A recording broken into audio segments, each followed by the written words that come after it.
ఇంకా చివరికి వచ్చాను. 2 పాయింట్లు నేను మీకు చెప్పి ముగించాను. క్షమించాలి అంటే ఏం చేయాలి?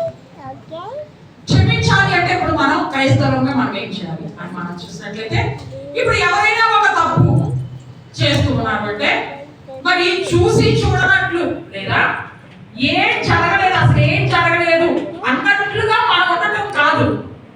ఏం చేయాలంట?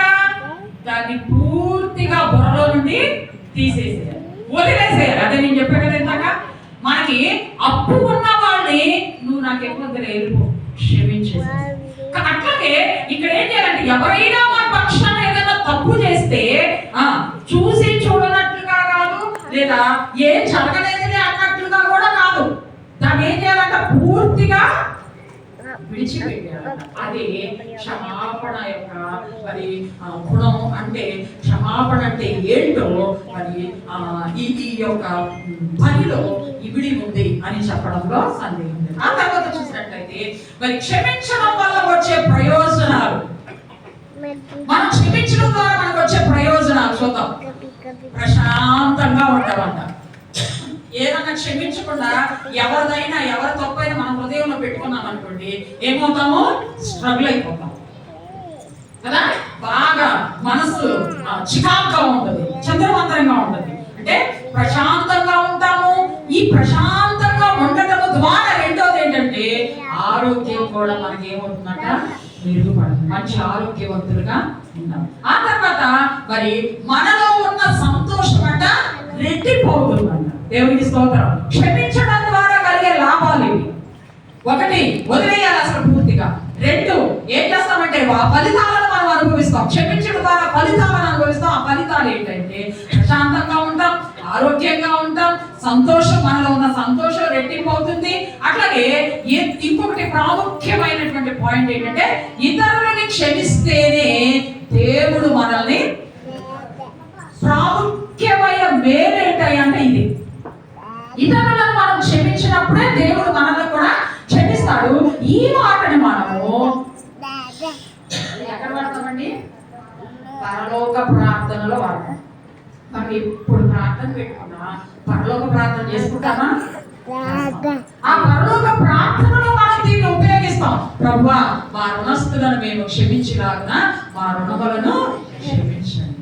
అంటే మేము మా ఎదుటి వారిని క్షమించిన కొలతే మనకు కూడా అదే కొలత మనకు కూడా ఉంటుంది.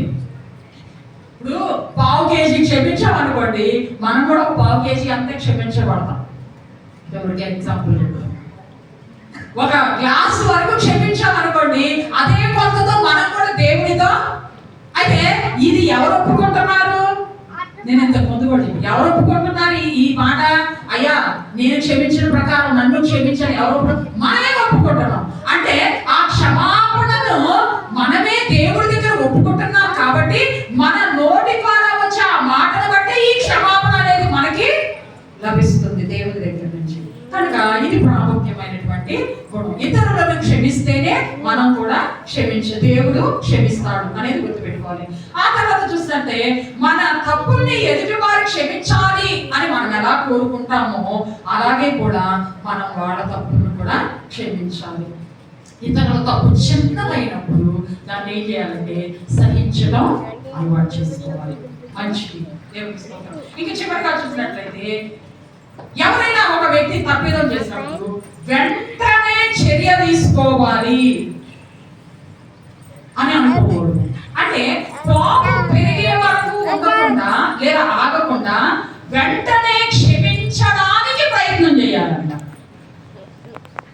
ఎవరైనా తప్పిదం చేసినప్పుడు ఏం చేయాలంటే వెంటనే ఆదుర్తం తీసుకొని ఒక చర్యను మనం వెంటనే చేయకూడదంట. వాళ్ళకి ఏం చేయాలంట? కొంత సమయం తీసుకొని మనలో కోపము పెరిగే వరకు, నిజమే, క్షమించకపోతేనే కోపం మీద కోపం, కక్ష మీద కక్ష, విరోధం మీద విరోధం, ఆ విరోధం బాగా పెరిగిపోతాయి. తత్ఫలితంగా మనం తను మేలు చేసే ఉన్నాయి చూడండి, ఆరోగ్యము, మనసుకి ఉల్లాసము, అట్లాగే ప్రశాంతంగా ఉండటము, ఇవన్నిటిని కూడా మనం ఏమైపోతామంటే కోల్పోతాం.